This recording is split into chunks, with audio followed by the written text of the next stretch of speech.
Hello everyone, আসসালামু আলাইকুম। Welcome back Ain's mom lifestyle channel. কেমন আছেন সবাই? আমরা আলহামদুলিল্লাহ খুব ভালো আছি।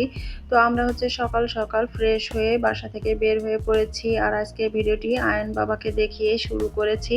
তো চলে আসছি রাস্তায়। এখানে আমি দাঁড়িয়ে আছি আর আয়নের পাপা এটিএম বুথ থেকে টাকা তুলবে। তার জন্য সে ওই যে ছেলেকে নিয়ে দাঁড়িয়ে আছে, কারণ ভিতরে অনেক লোক আছে। তো ছেলে আমার সঙ্গে থাকবে না, সে তার বাবার সঙ্গেই যাবে। তো এই জন্য ছেলেকে নিয়েই এটিএম বুথের মধ্যে ঢুকে পড়েছে। তো যাই হোক, আমরা বাজার করব। তো এখানে আপনাদের ভাইয়াকে নিয়ে আর ছেলেকে নিয়ে আজকে চলে আসছি আমি মাছ মাংসর বাজার করতে।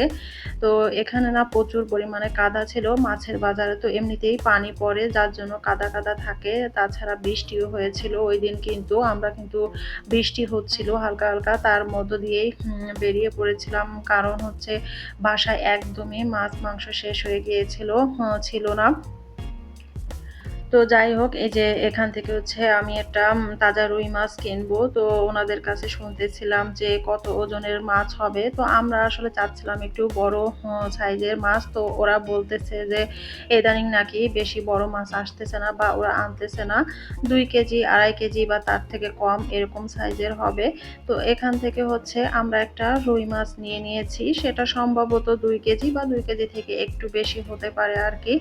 তো ওই যে ওনারা মাছটা আমাদেরকে এই যে পানি থেকে ধরে দিচ্ছে। আর রুই মাছ বা কাতলা মাছ কিনলে আমরা এদের কাছ থেকেই কিনে থাকি, একদম তাজা মাছ দিয়ে থাকে ওরা।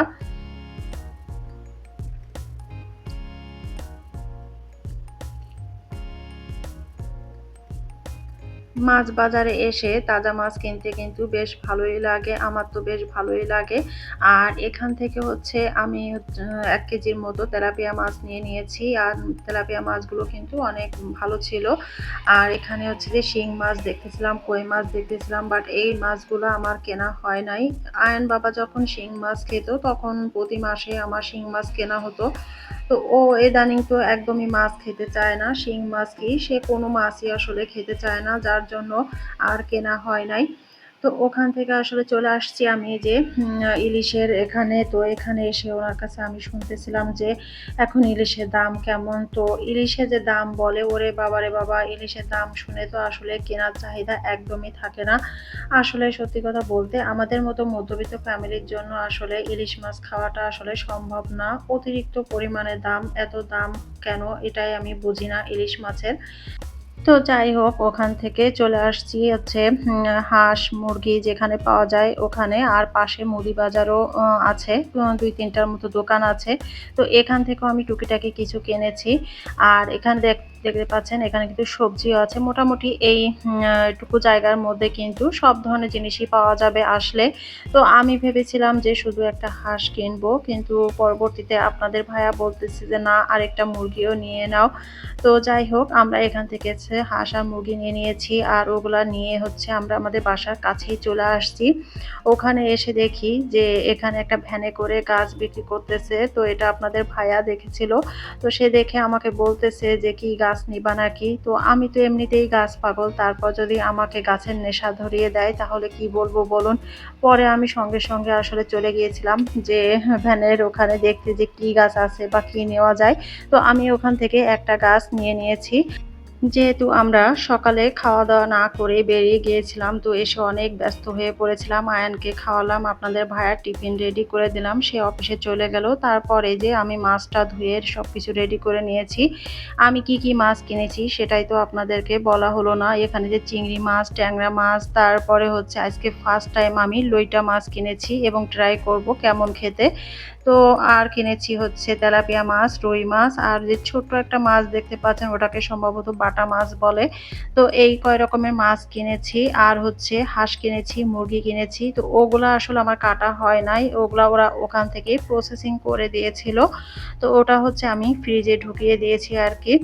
তো যাই হোক, এখন এই যে এগুলো আমি ধুয়ে নিয়েছি, পানিগুলো ঝরিয়ে প্যাকেট করে তারপর আমি এগুলাকে ফ্রিজে ঢুকিয়ে দেব।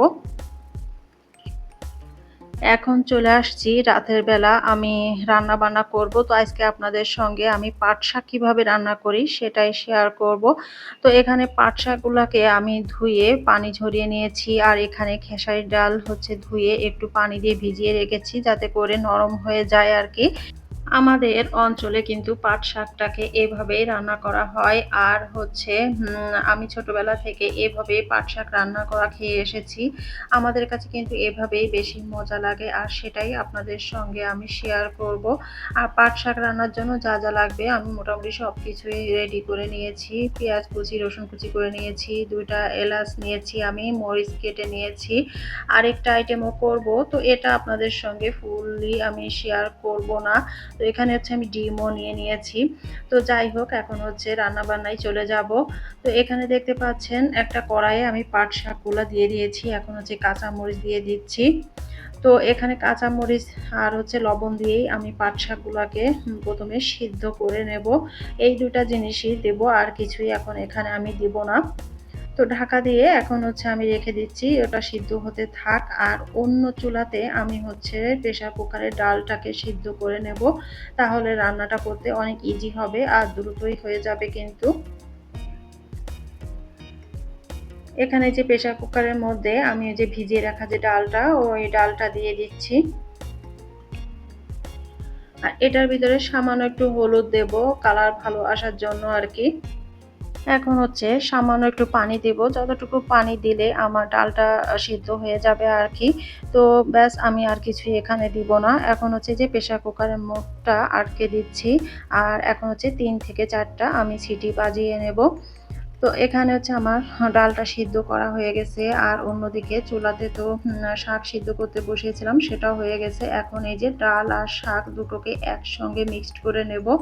আর ডাল থেকে যে পানিটা আছে সামান্য পানি, ওই পানিটা আমি হচ্ছে শুকিয়ে নেব।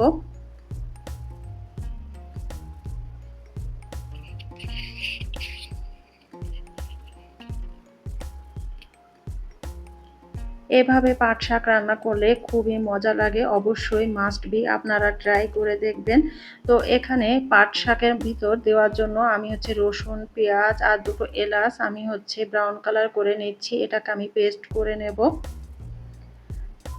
দেখতে পাচ্ছেন আমার পাট শাক থেকে কিন্তু একদমই পানি টেনে গেছে। তো এই যে ওই মশলাটাকে আমি হচ্ছে ব্লেন্ড করে নিয়েছি। এখন এই যে পাট শাকের ভিতর দিয়ে দিচ্ছি। আর এখন সুন্দর করে মিক্সড করে নিলেই কিন্তু আমার পাট শাক রান্না রেডি হয়ে যাবে। এভাবে পাট শাক রান্না করলে আপনার পাতে কিন্তু অন্য কোনো আইটেমই লাগবে না। এই একটা আইটেম দিয়েই কিন্তু আপনি ২ প্লেট ভাত আরামসে খেয়ে নিতে পারবেন। গ্রামের দিকে যে পাট শাক পাওয়া যায় সেটা হচ্ছে বড় বড় থাকে। আর ওই পাট শাকগুলা কিন্তু কুচি কুচি করে কেটে তারপর রান্না করতে হয়, আর ওটা বেশি মজা লাগে। কিন্তু আমরা যারা ঢাকাতে থাকি আমরা তো জানি যে ঢাকাতে আসলে যে পাট শাক পাওয়া যায় এই পাট শাকগুলা খুবই ছোট ছোট হয় আর জালি হয়, এটাকে আসলে কুচি কুচি করা আর লাগে না। তো যাই হোক, আপনাদের সঙ্গে কথা বলতে বলতে আমি একটা প্লেটে পাট শাক রান্নাটাকে সার্ভ করে নিয়েছি। দেখতে পাচ্ছেন ধোঁয়া উঠতেছে আর দেখতেও কিন্তু অনেক বেশি সুন্দর হয়েছে। আর এটা খেতেও কিন্তু মাশাআল্লাহ অনেক মজা হয়ে থাকে। এভাবে পাট শাক রান্না করলে অবশ্যই খেসারির ডাল বা মটর ডাল দিয়ে রান্না করতে হয়, আর এটা দিয়ে কিন্তু বেশি মজা লাগে। অবশ্য মসুর ডাল দিয়ে করা যাবে, কিন্তু ওই দুটো ডালই বেশি ভালো লাগে এই পাট শাকের সঙ্গে। তো যাই হোক, এখানে হচ্ছে আমি ডিম তেলানি রান্না করতেছি। তো এই রেসিপিটা আপনাদের সঙ্গে আমি ফুললি শেয়ার করতেছি না। তো এখানে হচ্ছে আমি সব ধরনের মশলাকে কষিয়ে নিয়ে পানি দিয়ে দিয়েছি।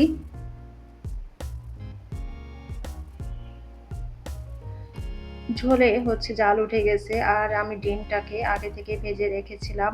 তো সেই ডিমটাকে এখন আমি হচ্ছে ঝোলের মধ্যে দিয়ে দিচ্ছি। এভাবে ডিম রান্না করলেও কিন্তু অনেক মজা লাগে। এখন হচ্ছে কয়েকটা কাঁচা মরিচ আমি উপর দিয়ে দিয়ে দিচ্ছি। এখানে আমি আর কিছুই দেব না। আর ২ থেকে ৩ মিনিট আমি রান্না করে নেব। তারপর আমি হচ্ছে এটাও নামিয়ে নেব। তো এখন শেয়ার করতেছি আমার রান্নার ফাইনাল লুক। এই যে পাট শাক দিয়ে আর ডাল দিয়ে রান্নাটা, আর এখানে হচ্ছে ডিম তেলানিটা নামিয়ে নিয়েছি।